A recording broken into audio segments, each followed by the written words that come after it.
I do not respect fucking fat, obese people. I just don't. I don't. Like, you might be good at some things. You might be a nice person, but I'm also like, there is a side of me, a part of me that is like disgusted because I find it to be very gluttonous. I find it to be like, you don't even respect yourself. So why should I? Like, first of all, like, and I'm not saying like I'm going to be rude to them or anything, or that they're not nice people, but it pisses me off that like you don't care about yourself enough to you're so addicted to food, and that's so disgusting to me. Face battles most never fought, pain, struggle, adversity. But here, we use that as fuel. This is the Battle Harder podcast, where we motivate, educate, and inspire warriors of life, veterans, survivors, leaders.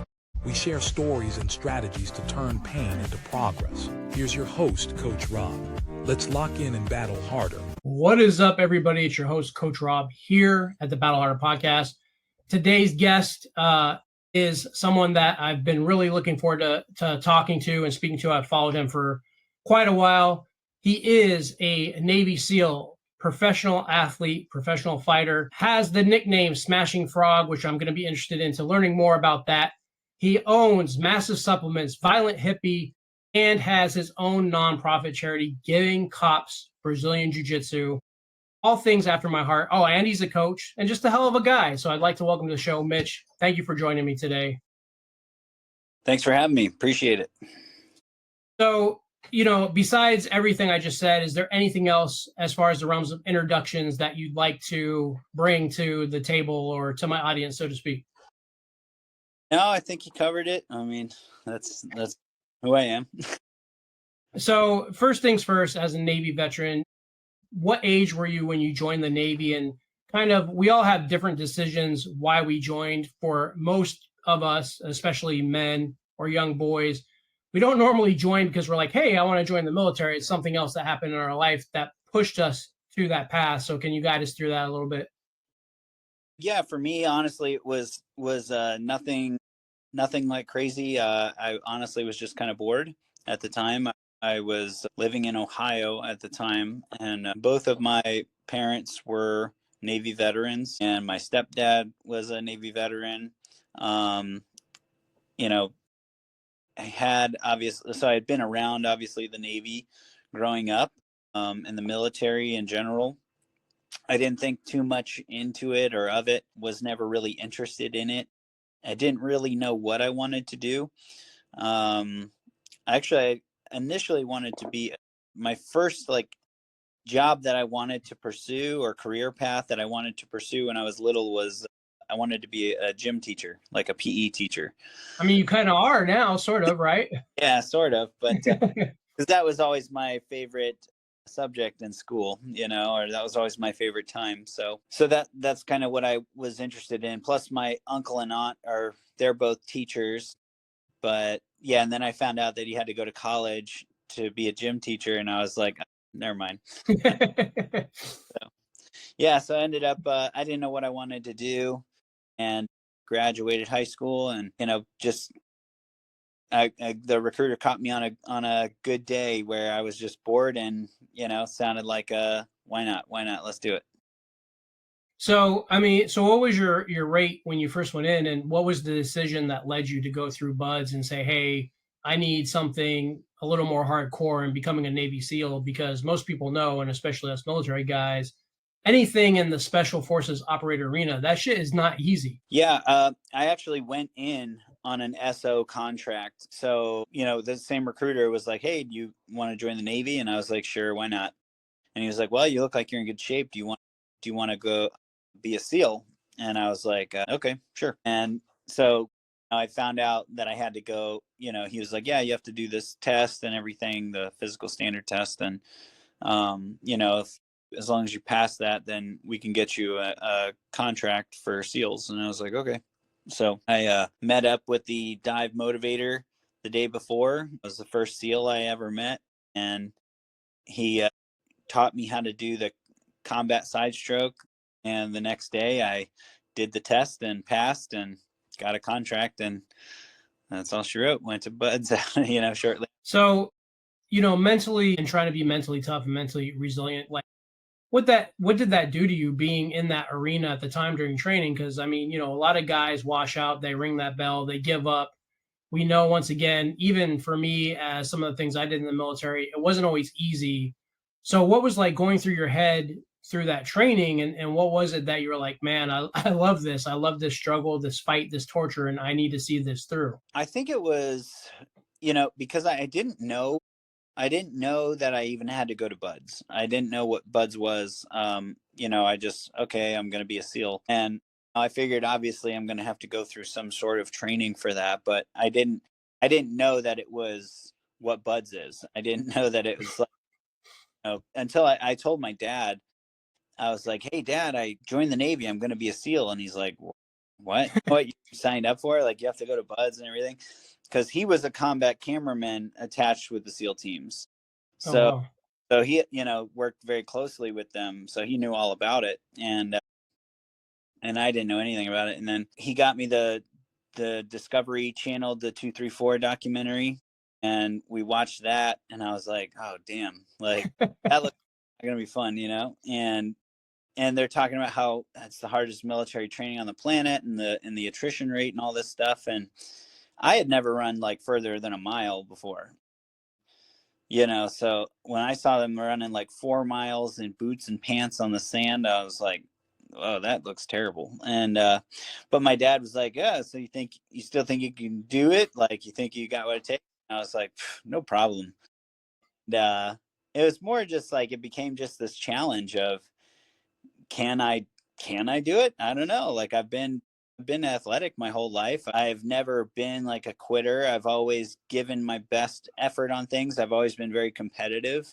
So it just kind of became this like personal challenge. Like, can I get through this training? And You how know, with that being said, you seem like a guy that likes challenges. I see some of your content, and we'll talk about your fast that you're doing in that challenge. Is that something that was just ingrained in you, or is that, because I know for me, I have this theory, I call it the ABCs, always be challenging yourself. And I feel like no matter what age we are, that you should always do the tough things, right? Like, just going through life and doing easy shit doesn't really get you through life. Like, trying to lift that heavy weight, trying to do those Spartan races, trying to do something out of your comfort zone is important. So how important is it in your life and with the things you're currently doing now to constantly be challenging yourself? And was any of that adopted from your time in the SEALs? I don't know if it was adopted from my time in the SEALs, or if it was just kind of like just how I'm wired. I do like to challenge myself and do hard things, because I feel good about myself when I do hard things and I get through the other side, because it shows me kind of what I'm made of. And I think, I talk about that all the time. It's like, that's how you instill confidence in yourself. Like, there's a difference between arrogance and confidence, right? Like, I feel like confidence is earned, and like, you get that from overcoming adversity, and the harder the adversity and that you get through, kind of the more confidence that instills in you, because you know what you're made of. Um, I I just have found that I enjoy the other side of that. You never really enjoy going through it, but when it's done, the pain is temporary. And it's like a saying that looks cool on a sticker or t-shirt, right? Like, pain is temporary, pride is forever. But it's true. You can remember that, like, yeah, that sucked when you reflect, but you don't feel the physical pain. Like, you can imagine it, and you can kind of imagine the mindset that you were in, but you can't physically feel the pain. And so I don't know. It's like, it's funny, because every time, like, I recently went to the sauna that I used to always cut weight for my fights in, and I haven't been there in years. And but when I was in there, I started getting hot and sweating, and I was like, immediately, when you get in an uncomfortable situation, your body kind of just naturally is like, or your mind starts like looking for those outs or whatever. But it's funny, because it just brings me right back to all those times that I was cutting weight in the sauna, and it just sucked in the moment. And you're like, oh yeah, I remember this. But it literally brings me back to that moment. Like, and I remember in that moment thinking, this isn't going to last forever. This will pass, you know?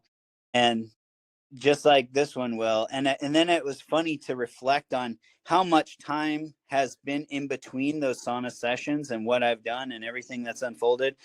But at the same time, when I get back in the sauna, it's almost like it's the same thing, same moment. It's real. It was really weird. I was just kind of thinking about that. And I don't know if I'm even explaining that correctly or well, or what feeling, you know?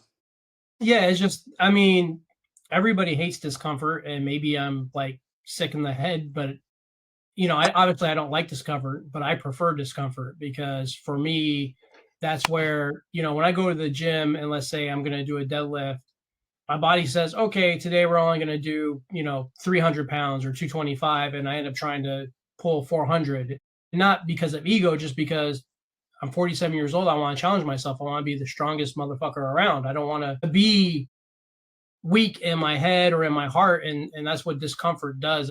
So my whole thing is turning pain into progress. That's the whole deal of everything I live and what I do. So 10 years in the Navy, I also did 10 years. Unfortunately, I got out due to injury.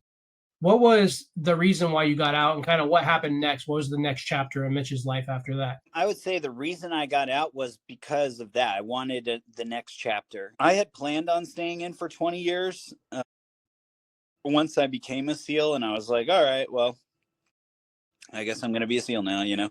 And I was like, well, this is like a career. It's respectable, you know, it's, I'm just going to do this, I guess. And then I did, I was about 10 years in, so halfway through, and I started fighting MMA just for fun. And then, ended up being pretty good at it, and was ranked number 1 on the East Coast in 2 different weight classes at the same time. I was a 10-time champion. I was, meeting all these UFC fighters and legends and getting to train with them and everything, and kind of realizing like, oh man, these are just normal people. And I kind of looked at them like they were something different, but they're not. And I was like, oh man, well, maybe I could do this, and I always wanted to be like wealthy, because my family was like poor, and no one in my family has any money, and so I was like looked at that as possibly like a way I could get, make money, as like maybe I could fight in the UFC or something like that. So, and I was at the kind of crossroads in the SEAL teams where I needed to either screen and try to go like the dev group route, like on SEAL Team 6, or just keep going in the teams. But that's where I was, wanting to either go that route or get out and pursue my own thing. At the time when I was fighting, I also started a t-shirt company and, started selling my fight shirts. And then I started selling just regular shirts with motivational quotes on them and stuff like that. And I was, gaining quite a bit of success with that and attention with my fighting. I had like 50,000, or I think I had like close to 60 or 70,000 followers while I was still active duty. And Wow. I hadn't gotten, I wasn't even officially out of the Navy yet. So, and that I was also getting I was getting a lot of mixed feelings about that in particular, because this was back in 2017. So, 8 years ago, it wasn't as socially acceptable for people to have social media, especially in the SEAL teams. Nobody really had social media, and if they did, it was like all private and like a fake picture or some fake name. And, and I wasn't like posting content like of us doing CQC or any kind of tactics, nothing like that. Nothing even really SEAL related, but, I've got a big bone frog on my chest and I fight in the ring. Everyone knows I'm SEAL. So that was getting, like I said, mixed feelings, about it. And I was just like, at this point, like I've kind of I've kind of experienced the SEAL teams, you know, I've done multiple combat deployments. Like I'm ready kind of for the next chapter. I'm still young. Like I'm only 28 at this time. And I could maybe, like, I saw also the power of my Instagram and how powerful that was for business. And I was like, you know, maybe I'll just do this. And I never really, again, I never wanted to join the military. I just kind of did it. And then all of a sudden I ended up as a SEAL, and, you know, so ended up doing 10 years in the military. And then I was like, you know what, I'm just kind of ready for a new chapter. I'm ready for freedom. Like, I fight for everybody else's freedom, but I don't really have it myself. Like, I can't just, like, you know, you get 30 days off in the military, but you have to, you know, request it, and you have to get it approved to go here or there. Or, like, you know, if I'm going out of the state, I need someone to say I can. And it's like fucking crazy to me, because I'm like 26 years old, 27 years old. Like, I've been to Afghanistan several times, like fighting for this country, whatever. And I have to ask if I can go out to a different state. Like, what the fuck is this? And, you know, it just kind of, I just was over that shit. And I was over having like 10 bosses, you know, like when you mess something up, you hear about it 10 different times, and 10 different people want to, you know, feel important and have a talk with you. And, you know, and I'm just like, just get the fuck out of here, honestly. Like, and I'm glad, like, I got out. I ended up deciding to get out and pursue my fighting, pursue my business and my Instagram. And it was the best decision I ever made, you know? So I people ask me all the time, like, oh, do you miss being in the SEAL teams? And no. I miss the Navy sometimes, but I miss the camaraderie. I miss, you know, working with like-minded individuals and going through hard shit together. That's the thing I miss. The actual, like you said, the shit rolling downhill. And first of all, you know, the first class talks to you, and then the chief talks to you, and then the senior chief talks to you. And, like, before you know it, you're like, okay, like, I get your point. Okay, I fucked up. Like, leave me alone. I like what you said there. Guys, we're going to take a quick commercial break, and then we're going to get back. I want to get into Mitch's business, who he coaches, all the things he's doing, how fitness is important in his life, and we'll be right back. They told you to stay comfortable. You chose the battle. Battle Fitted is for the few who live by discipline in the gym, in the mirror, and in the mind. This isn't just fitness, it's transformation. From our coaching and mindset resources to apparel that speaks without saying a word, to keynotes that shake rooms awake, we train warriors, not followers. No fluff, no shortcuts, just real work, real change. If you're tired of talking about it, prove it. Lock in your first workout, grab your gear, book the mission at battlefittedbrand.com. All right, guys, and we're back. And so I assume, Mitch, that part of the reason why you decided to go into business was ultimately freedom, having that time freedom to do what you want. And essentially, like, what was the first business or business idea that you went towards when you got out of service? I've always been an entrepreneur. I've always enjoyed that. And yeah, I've always wanted to, like I said, I've always wanted to get money, just because I grew up poor in like a single wide trailer, you know, like, and when I say poor, I mean, like, I wasn't, you know, I'm not like homeless or anything like that, but no one in my family has any like kind of real money. You know what I mean? So I wanted to try to make, you know, some good money. And yeah, with my business, like I said, I started selling t-shirts, my fight shirts, and shirts with like mindset is everything and stuff like that. And that was my first business kind of venture out after the military. And it shifted into supplements. Excuse me. And I started selling Smashing Greens superfood blend and doing the fasting challenges, because that's how I cut weight for my fights, was fasting with this blend of green superfoods that I came up with. And that's what really changed everything. Doing the fasting challenge at the time, I think I had like 70,000 followers. And I had put out this challenge when the greens came out. And I said, if you buy my greens and you do a 10-day fast with me, and you post, you know, a before picture and an after picture and your daily weigh-ins, and you just fast for 10 days, no solid foods, and you can have a protein shake after your workout, but you're basically just having your greens, and that was it at the time, and protein shakes. And I said, if you do that and you lose 15 pounds, and write your experience in the caption and just tell how it went, I'll give you your money back for the greens. I'll give you $100 cash and $100 gift card. So I said, you have nothing to lose but weight. And everyone was like freaking out. Like my family stuff was like, what are you doing? Because that's a big prize, and how are you going to pay for this, right? Pay for this. And I'm like, I hope everybody does it, like, because that will show that my product works, Right. And that will be a great like proof of concept. And yeah, and that's exactly what it did.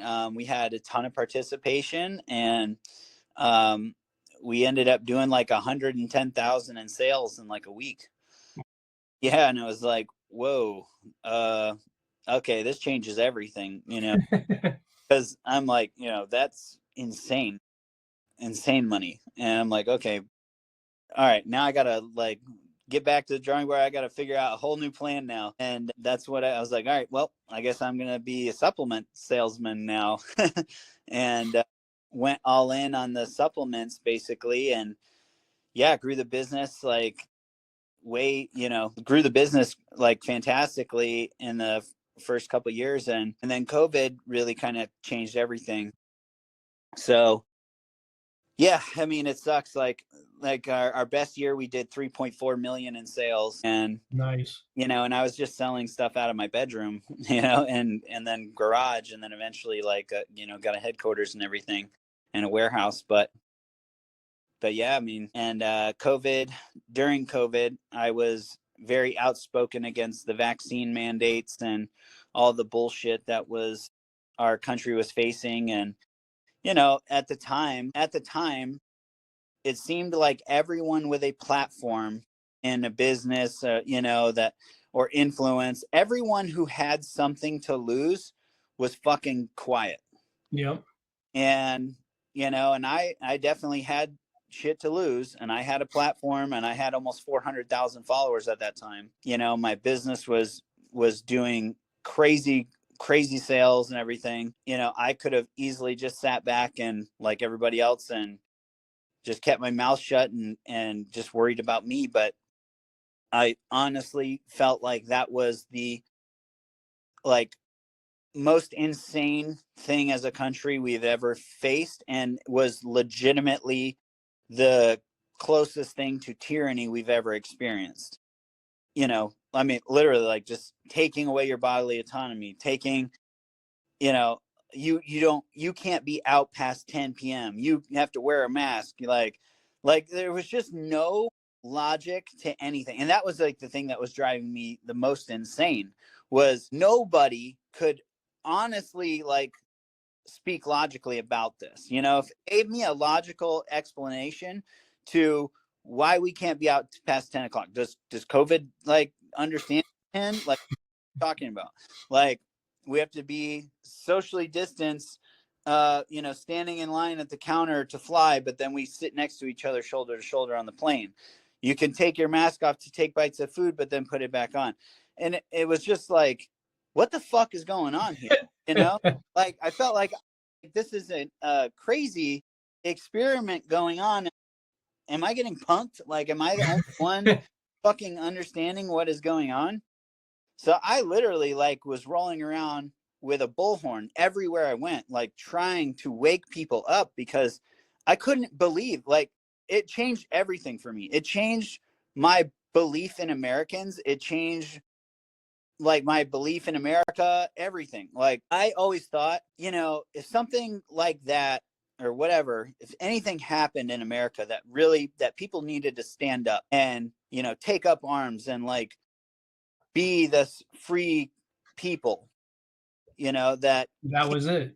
can't be governed and can't be controlled type thing. Like we're patriots, like over my dead body, and it was so the complete opposite of that. Like people folded like that over the flu. Like And it's like this disease is so scary, you might not even know you have it. Like, and people were just like, say no more, say less, say less. I'll wear a mask. I'll stay inside. I'll social distance. I won't go see my dying grandparents in the hospital. I won't, be there for a birth or something, like, I mean, it just, yeah, I'll fuck my kids' psychology up, and it was just like, what the hell is going on? This is absolutely insane. And yeah, so anyway, I go out and, but anyway, We'll have to do another episode, the downfall. So yeah, I feel you on that. I had to be outspoken about it. I thought it was too important not to. And, I knew that I could very easily lose my platform because, they were threatening that. But I literally thought it was too important not to speak up about it. And I did, and they did. They ended up taking my platform, which 95% of my sales came directly from Instagram. So it really like kneecapped my business like bad. And and I've been fighting an uphill battle ever since, trying to survive, like, let alone thrive. Like, I'm trying to survive. And I went from 13 employees to 1, and yeah, it's just been, it is what it is, and like, not victim over here, but just make do with what you got, and hey, fucking suck it up and go. And like, I'm with you right there on 100% everything. So I owned a strength and conditioning gym for 4 years. I thought my passion, my purpose, kind of like you, I wanted to be a PE teacher, kind of, or do something in the fitness realm. So after I was tired and frustrated of being a police officer, I left in 2018 to open my gym. And COVID completely fucked me over. The city shut me down for 3 months. I literally gave every member, I said, take a piece of equipment, and I created like a sign out sheet and was like, look, when COVID's over, you're bringing this back. And I would literally do online classes in my house while people used my equipment, just trying to keep something of mine open and going. And then unfortunately, after COVID, I did have to shut down. I lost everything. I was a small gym. I just didn't have enough to sustain it. I didn't have the memberships.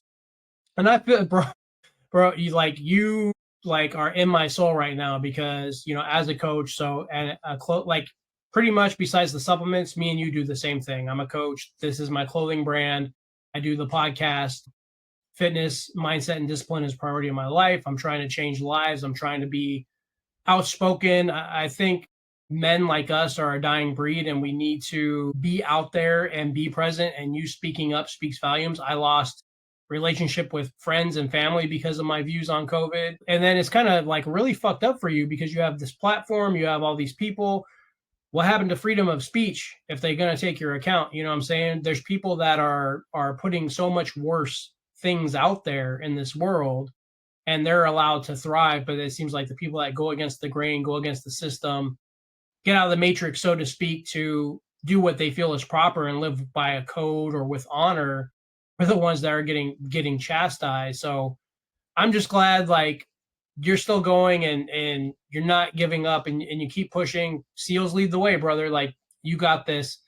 So you have the Smashing Greens and the Smashing Reds. That's your current 2 products, correct?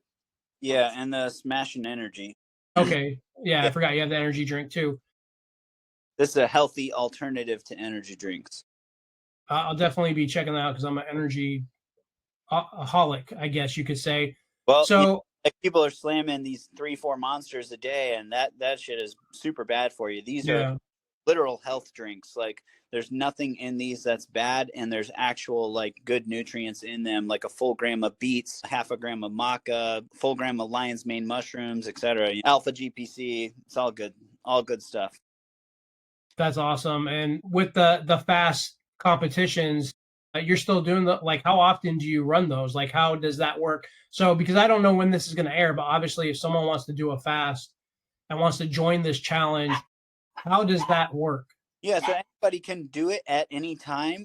I'm just doing it with a group of people. There's probably like 50 of us that are doing it on September 1st, on Monday, September 1st, and it'll go through the 10th. So I'll probably do another one I usually do like a 12 days till Christmas one. And then like, you know, Christmas morning, that's what I open up, is I get to eat some food on Christmas morning. But yeah, I mean, I'll either do that or I'll do like a January 1st, you know, fast, maybe January 1st to the 10th or something like that. I'll typically do them quarterly, or I'll do another one I do is the meltdown. So I'll do that one is every other day fasting for the whole month. So excuse me. You end up fasting half the month, and then it's single ingredient whole natural foods on your eat days. And so that's basically the protocol. So yeah, I mean, but anybody can do the challenge, you know, at any time. Yeah, and for those, if you guys don't know, for my community, I don't remember how many episodes, if I ever said this. So when I was at my heaviest, almost 300 pounds and just very unhealthy body fat, and intermittent fasting is what actually led me. I mean, I always knew how to work out from being an athlete, from being in the military, but intermittent fasting is what helped me, I guess, learn how to eat healthy, because all intermittent fasting does is time restrict what you put in your mouth. And at the time, if you know anything about like bodybuilding and stuff, I was dirty bulking, meaning eating everything I could just to get the calories, because I thought that was going to make me big and make me have muscles, not realizing that I was really just gaining weight and being sloppy.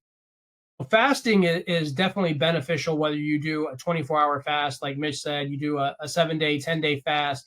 You'll be amazed how resilient your body is. It's more the mindset, which I'm a mindset guy. That's what we're here talking about. So that's important if you want to test yourself. If you've been feeling weak at something, try that fasting. How important, because I mean, you've been in probably fitness all your life, so to speak, here and there. With fitness, health, and nutrition, when I say fitness, I mean the total package. How important is it in your life, and how important is it in your day to day, not just keeping you top notch as a human and as a man, but for your mental and emotional health as well? Fitness. Yeah. Yeah, I'd say fitness is it's always one of the largest priorities of my life. I mean, I always tell people, you know, this is your vessel that you're, you know, going through the universe in, and you know, you don't want to incarcerate yourself in your own body. Like I see Mm, obese people that literally incarcerate themselves in their own body. They can't go for a hike. They can't do things they want to do. You know, they can't climb a tree. Like there's just so many things. Like this, my body is this, you know, UTV, you know, like ultimate like terrain vehicle. I like And that. I go all over. I hike all the time. I'm climbing things. I own 50 acres in the Blue Ridge Mountains, and I'm all over Nice. that property, you know, climbing up things. I go kayaking. I love just being able to do what I want to do. Like my mind is like, oh, I want to do that. Boom, I go do it. I want to skydive. I want to do this. I want to surf. I want to scuba dive. I want to do whatever I want to do. My body is capable of carrying me through whatever I need it to. And I'm obviously I'm big into jiu-jitsu. I'm a first degree black belt in Brazilian Jiu-Jitsu and a pro fighter, MMA fighter. I own a jiu-jitsu academy, so I'm training a lot here. And you know, I see people like I'm 36, so I'm not that old, but I see 36-year-olds that to me are just complete bags of shit. Like they can't do anything. They look terrible. You know, they would not be able to, let's say like this, if there was an apocalyptic situation, they'd be the first to go, you know? And I just love feeling capable. And I love feeling confident when I am in my own skin and naked and, you know, taking my shirt off. I'm not ashamed of that, you know. And these types of things, like I like that feeling. I like feeling that women are attracted to me, you know, like, and call it whatever you want, vain, cocky, I don't know, like it's good though. And it's true. And I know for a fact, I don't care if anybody out there is fucking fat, and you know you are fat, and like you're lying to yourself if you think you're not, or saying you're not, or you don't care. Because if you took any fat person and said, okay, well, you can take this pill and have a fit physique, they would fucking all take it Yeah. without Right. with zero hesitation. They would definitely prefer to look like that and feel like that and be capable like that. They're just not willing to To have put in the work. employ the discipline and hard work that it requires to be at that status. And that's the thing, is like, you can't, like, it also demands respect to a certain degree. You can't look at someone who's fit and not acknowledge that they are disciplined in some area of their life, that they are accountable in some area of their life. And and you have to respect that, because I do not respect fucking fat obese people. I just don't. I don't. Like, you might be good at some things, you might be a nice person, but I'm also like, there is a side of me, a part of me, that is like disgusted, because I find it to be very gluttonous. I find it to be like, you don't even respect yourself, so why should I? Like, first of all, like, and I'm not saying like I'm going to be rude to them or anything, or that they're not nice people, but it pisses me off that, like, you don't care about yourself enough to you're so addicted to food. And that's so disgusting to me, because it's just a reflection on our society and how soft we are and how pathetic we are and how much discipline we lack and how gluttonous we are. There's 10,000 human children that starve to death every single day. That's a real Wow. stat that you can look up. And meanwhile, we have fucking people that cry about their mental health because they can't stop fucking eating. Like, that is a privilege, and I don't feel bad for anyone in that state. And I know that there is a very small percentage of people with medical conditions that that make them overweight or whatever, and for those people I do feel bad, like, but don't fucking kid yourself for 1 second and act like that is the majority or even close to it. That's a very, very small percentage that are medically, a condition like that. Most people are just fucking lazy. Yeah. Yeah. And I agree with you 150% on everything. And especially for me, as It, someone who has PTSD, depression, anxiety, the gym, it's not the cure all, but it severely helps me. I always tell people, especially in my coaching when I'm dealing with someone. So, I primarily deal with men 30 and over who just feel stuck somewhere in their life, whether it's fitness, their mental health, their job. And the first thing I'm going to look at is, what do they look like? What kind of activity are they doing?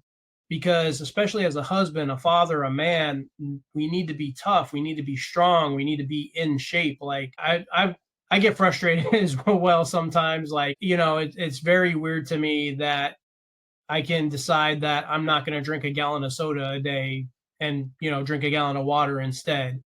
And I always tell everybody that it's just everything. Like, everything for us as Americans, as far as eating and nutrition, it's overconsumption, right? So, I love pizza, but I don't eat pizza every day. I don't eat pizza every week. I might eat it once a week. I might eat it once a month. I enjoy a nice hamburger, but I'm not going to go to McDonald's where the food is shit and order that hamburger. Or so it's crazy to me that we don't have any self-control. We can control how we talk to people online, and we can control how we talk bad or good about our president, but we can't control what we put in our mouth. Like, I always like make it make sense. The world's crazy to me. So jujitsu is very important to you.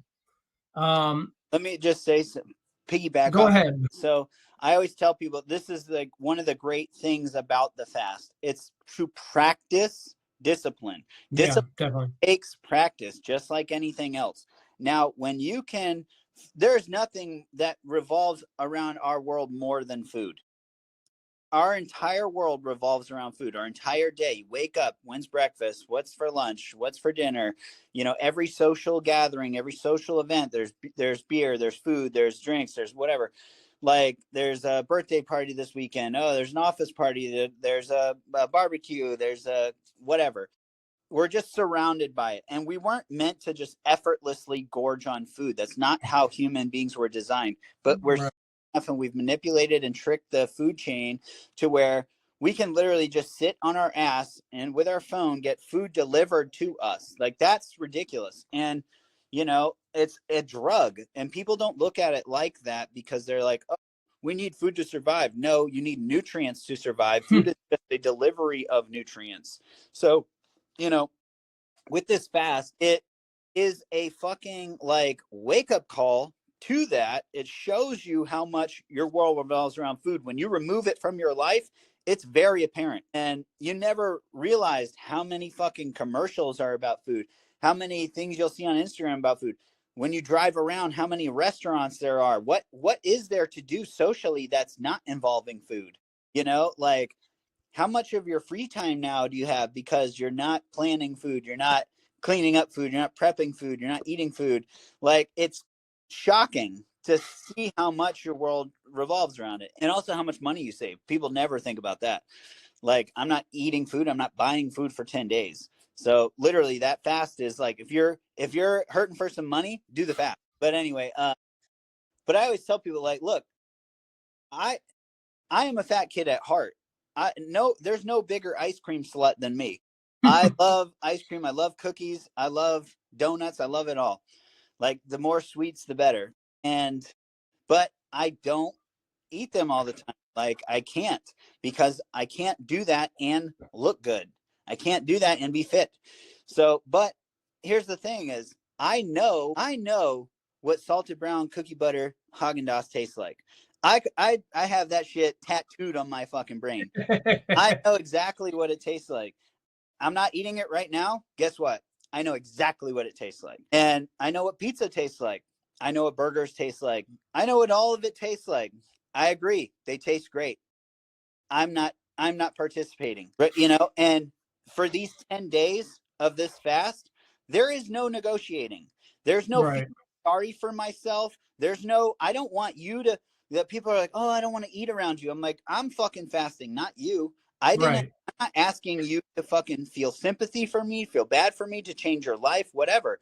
You can do whatever the fuck you want to do. What you eat doesn't make me shit, right? Like I'm fasting. I'm doing this and this 10 days will come and go. It will pass, just like how many other times has 10 days come and go in my lifetime? Time never stops. It's just going to go. And from this time to this time, September 1st to September 10th, I've said I'm not eating food. Period.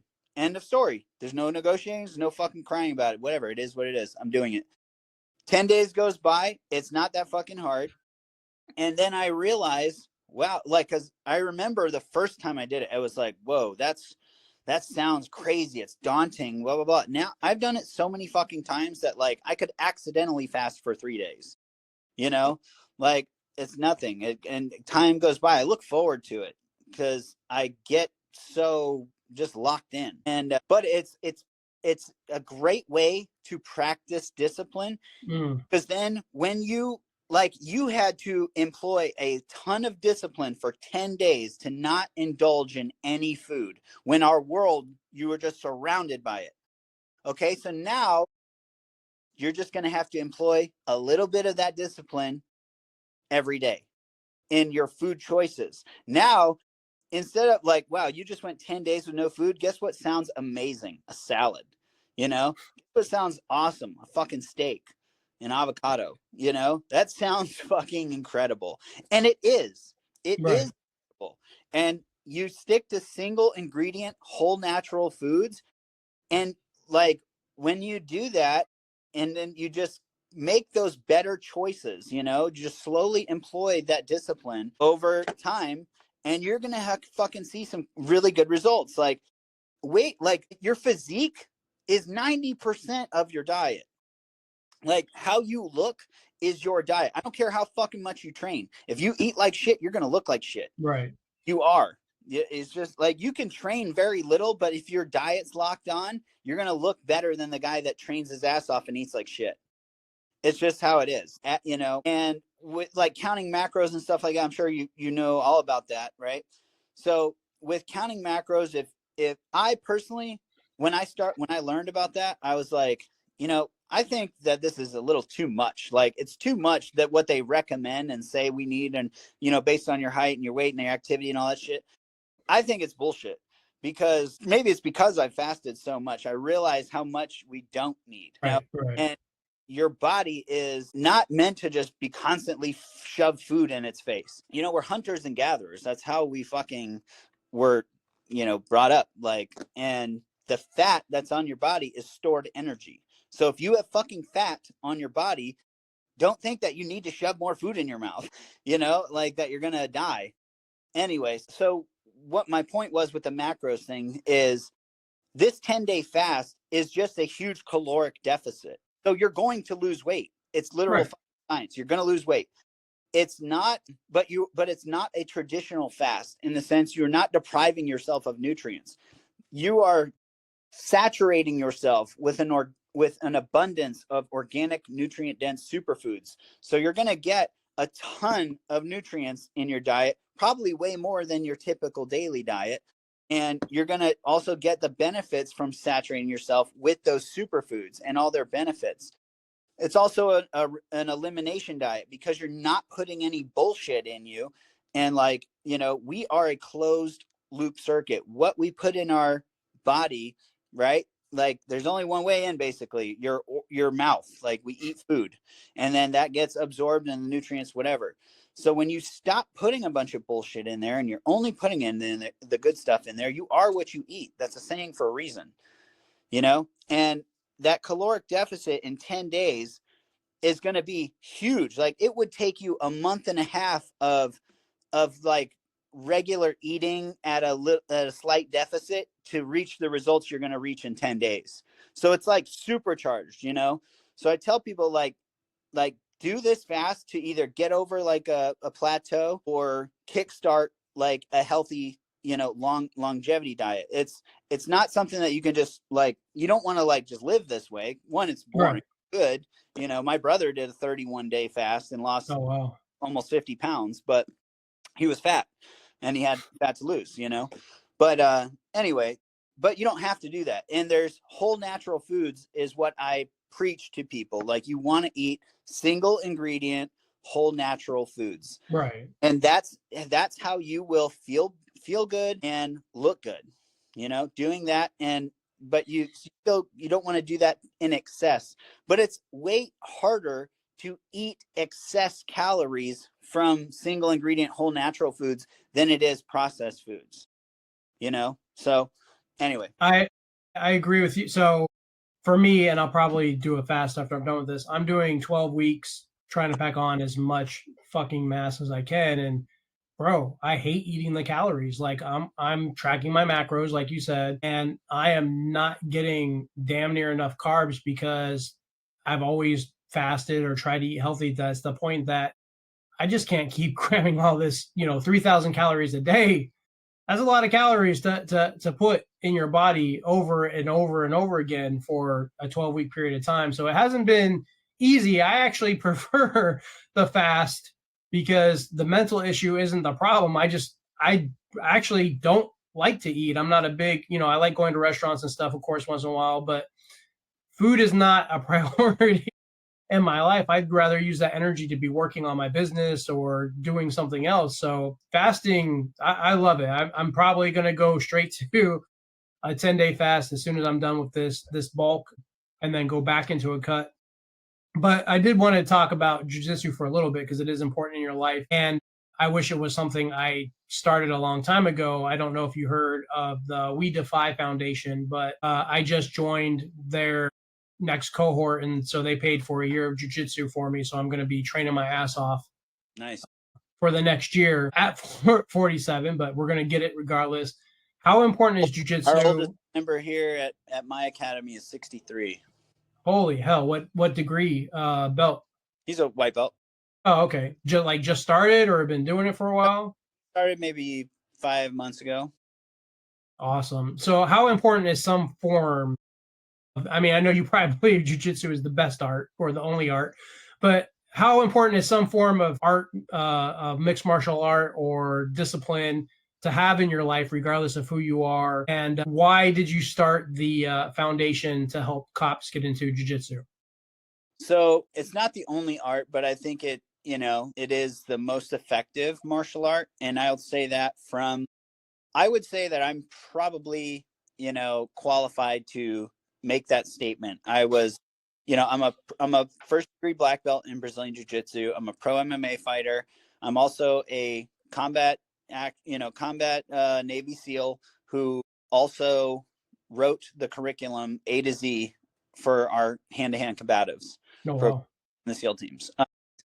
So I'm pretty qualified to say, and I've also competed in Muay Thai. I've competed in everything there is, trained in Thailand, fought in glory kickboxing. I mean, in my opinion, jiu-jitsu is the most effective martial art. And I think that everybody should do it, like every age, every gender, doesn't matter, how old you are, you should get going. I like to tell the story at our promotion ceremonies, usually because there's other people in the gym that aren't training, but they're watching other people get promoted and stuff, about this black belt here in Virginia Beach named Black Belt Betty. And she started jiu-jitsu at 50 years old, got Oh, her wow. belt at 60 years old, and then started a business and brand called Roll Forever. And it's super popular in the jiu-jitsu community. It's taken off and she's absolutely crushing it. So, I mean, if she can do it, like, why can't you? And that's a cool story, in my opinion. Jiu-jitsu is also, besides just being a very practical and legitimate martial art that you can destroy people if you're a blue belt and you go against someone that has never trained before, they have almost zero chance. Legitimately, if you get in a grappling situation, they have almost zero chance. If you are a black belt and you get in a grappling situation with someone who's never trained or even trained a little bit, you have zero chance. Like, and it's not, obviously, like, there's weight classes for a reason, right? But jiu-jitsu is one of those arts that it gives the smaller individual or the weaker individual, like a female or a small male or whatever, like, it gives them a fighting chance, any adversary, because it does not matter how big and strong and tough you are. If you get the carotid arteries cut off to the brain, you will pass out and you will be unconscious. And, that could potentially save your life. It could, just get you out of a bad situation, like, whatever. So I think if there's one martial art that people should learn, it's jiu-jitsu. And then also it kind of forces you to adopt that delayed gratification. There is no instant gratification. You're not going to be good at jiu-jitsu when you first start. Right, right. I lost the first 100 matches I did, and it's kind of cool. The community of jiu-jitsu, or people that like are in jiu-jitsu and actually stick with it, because there's a huge attrition rate. Only 3 out of 10, 30% of people that start jiu-jitsu will get their blue belt. And after that, it drops off a cliff even more. Wow. Less than 1% of people that start jiu-jitsu will get their black belt. Wow. So, but it, like I said, so it kind of keeps people, or like-minded people that are willing to work for things and not like instant gratification type people, that attitude, and mindset of like-minded people together. And like, it's cool because it's unifying. It doesn't matter your race, your religion, your creed, whatever. You're all speaking the same language on the mats. You're all doing jiu-jitsu. It's not like just a guesswork thing. It's a tried and true, proven system. When you put your hand here, the answer is this. And it's an intellectual game as well. It's human chess. So, Right. like, it really, it's not like, oh, the jocks are just going to always win. It's oftentimes, the more intellectual the person is, the better they're going to do at jiu-jitsu, because they can remember the steps and they can solve the problem faster than you. And whoever solves the problem faster wins. It's super cool for a lot of reasons like that. And it's also, I find, therapeutic, because for me, my brain and my mind are always in 10 different directions, thinking about this, doing that, going, I got to do this. Oh, I got to call that person, blah, blah, blah, whatever it is. But when I'm doing jujitsu, it forces you to be present.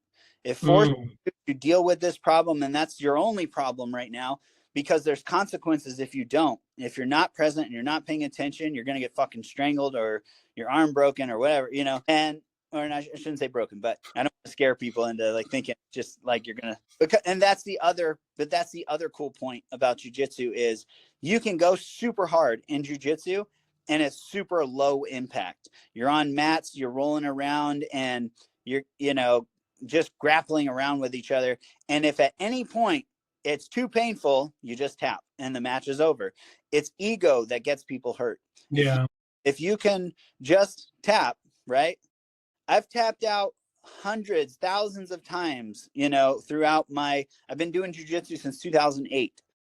Like, I've tapped out a lot, and that's okay. Nobody's keeping score in the gym. You're learning, and even if you're competing, like, you don't want to have your ego get you like legitimately injured to now, like, you maybe not ever be able to do jujitsu again because you had a catastrophic break or something because you should have tapped but you didn't, when you could just tap. And I always say, this is like my saying to students: tap fast, train tomorrow. I like that.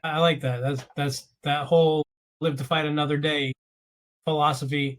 So as a coach, as we wind down the show, who is it that you coach? Like, what is your clientele, and what kind of coaching do you actually do? So I honestly, like, the only coaching I'm really interested in at this point is life coaching, which includes everything we've talked about, your lifestyle, mindset, philosophy, fitness, nutrition, habits, work ethic, discipline, all that stuff, like perspective, reflection. Those are all things that that's the only thing I'm interested in helping people with. People who are genuinely wanting to be better than they are right now. And like, I personally try to improve in some aspect of my life, in some department, whatever it is, every single day. I try to be a little bit better than I was yesterday. And, all of that stuff just requires effort. And like, that's the magic thing, right? If there was a pill that you could take that was discipline in a pill or effort in a pill, like, it would be the number one seller. But you have to just be willing to give it. And so any kind of coaching that I'm interested in, and because of that, like, I feel like I end up being like almost like a therapist for a lot of people. I end up literally, like, I end up just talking about their life and choices and perspective. And I feel like a therapist more than anything when I do my coaching, and which is fine, and for me, like, that takes up a lot of my time, like, because when I'm having these conversations with people, I am present. And I am shutting out everything else that I have going on. I have a lot going on. My time is very valuable to me. It's the most valuable thing to me. Time is finite. We don't know how much we have.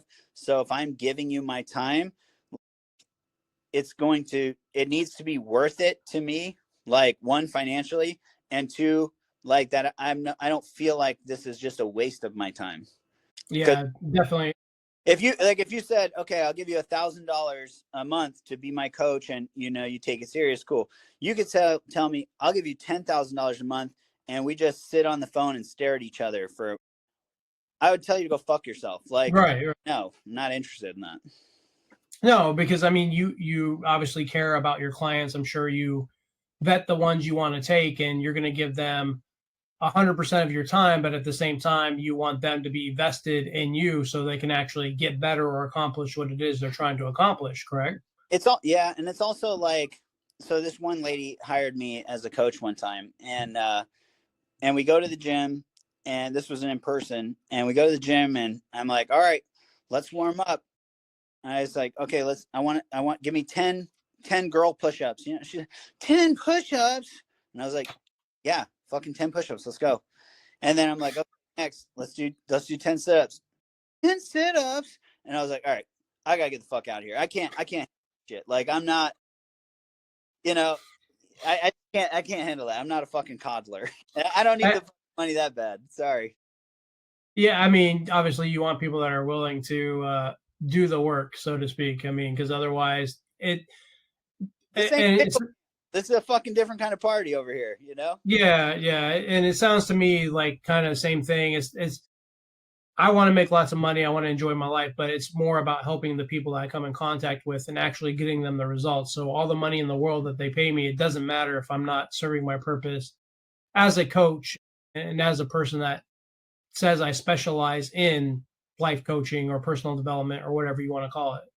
Yeah. And it's like, you know, it's also kind of like I'm putting my reputation on the line or something. Like, if you're going to be like my client or something or whatever, like, I don't want you to be a shitbag and like be a bad representation of me. Like, I don't want someone who's a lazy fuck that's gonna just say like, yeah, Mitch Aguiar's my coach and they look like shit, and it's like, well, damn, he's not doing a good job. I mean, make it make sense, right? So where can people link up with you and find you at? Where can they connect with you?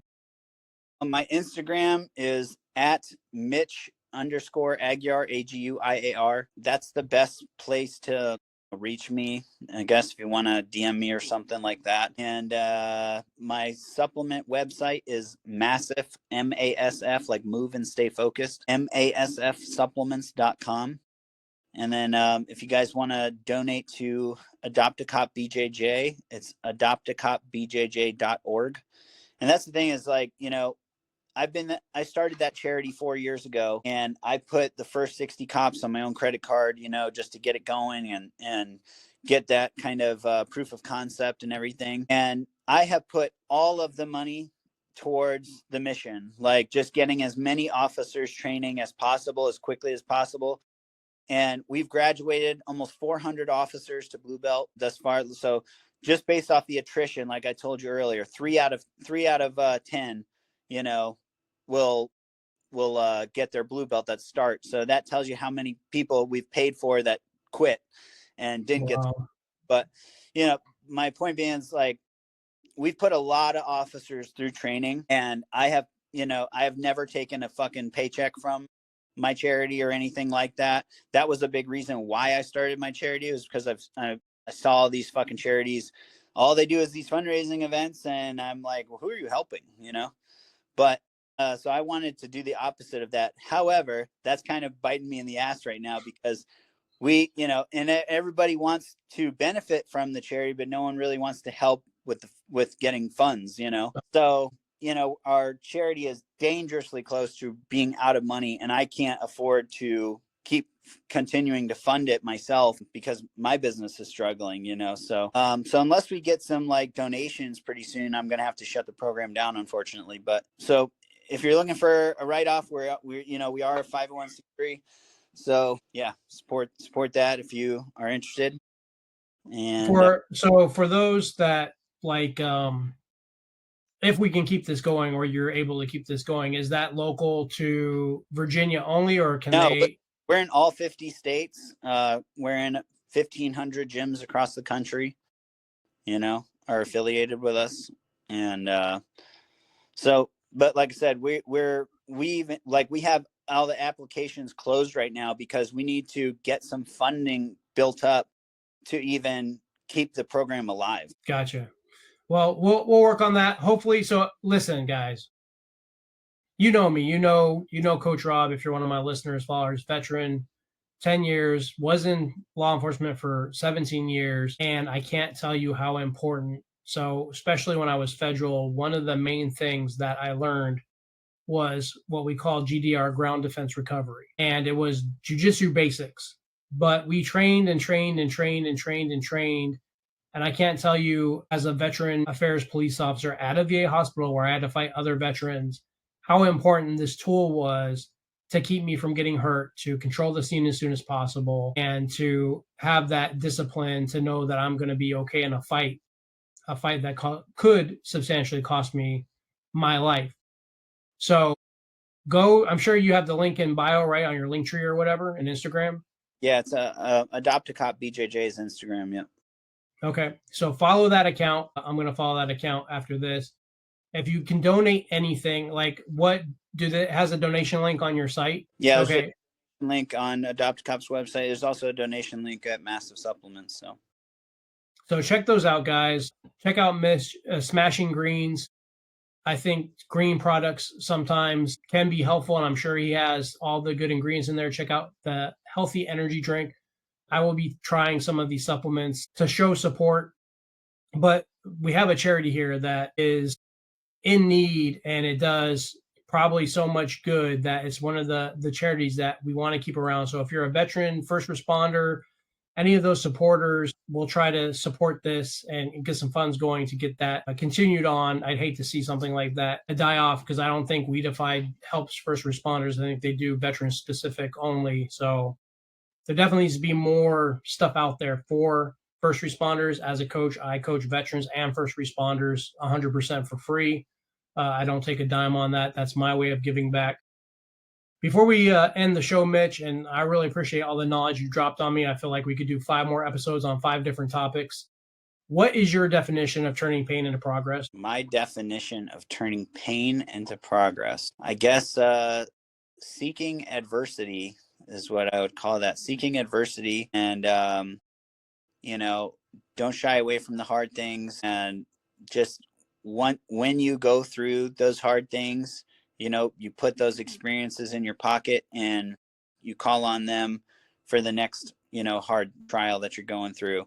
And, and that's just the best way to grow. There is no growth without some pain. That's why they call them growing pains. Mindset over everything, right? Mindset is everything. All right, brother. Well, it's been an honor, man. Thank you so much for jumping on the show, guys. All his links will be in the show notes on the YouTube, so you can check out all his stuff. Check out Violent Hippie. Check out Massive Supplements. Check out Adopt A Cop. Like, dude's out there putting in work. He served his country. Now he's serving his community. That's the people I love to hold up to the Coach Rob standard, because I'm trying to do the same thing. And remember, guys, that you have to have that struggle without progress, without that darkness, without that pain. And a lot of times when I say turn pain into progress, I mean just discomfort, that discomfort of having to work out, of having to eat healthy, of having to have the hard conversations with the people we love. You have to have a little bit of pain to have a lot of progress. Mitch, nothing but love and respect for you, brother. I hope that, everything goes freaking 20 million fold for you in your business, in your life. And once again, brother, thanks so much for joining me here on the Battle Harder podcast today. I appreciate you. Yeah, thanks for having me. Appreciate it. All right, guys, remember what I always say: always be fit for battle. Thank you. You've just heard another real comeback story on the Battle Harder podcast, where we turn pain into progress and remind you that rock bottom is just the starting line. If today's message hit home, share it with someone who needs to hear it. You might just change their life. Subscribe, leave a review, and join the mission at battleharder.com. Until next time, stay disciplined, stay dangerous, and keep battling harder.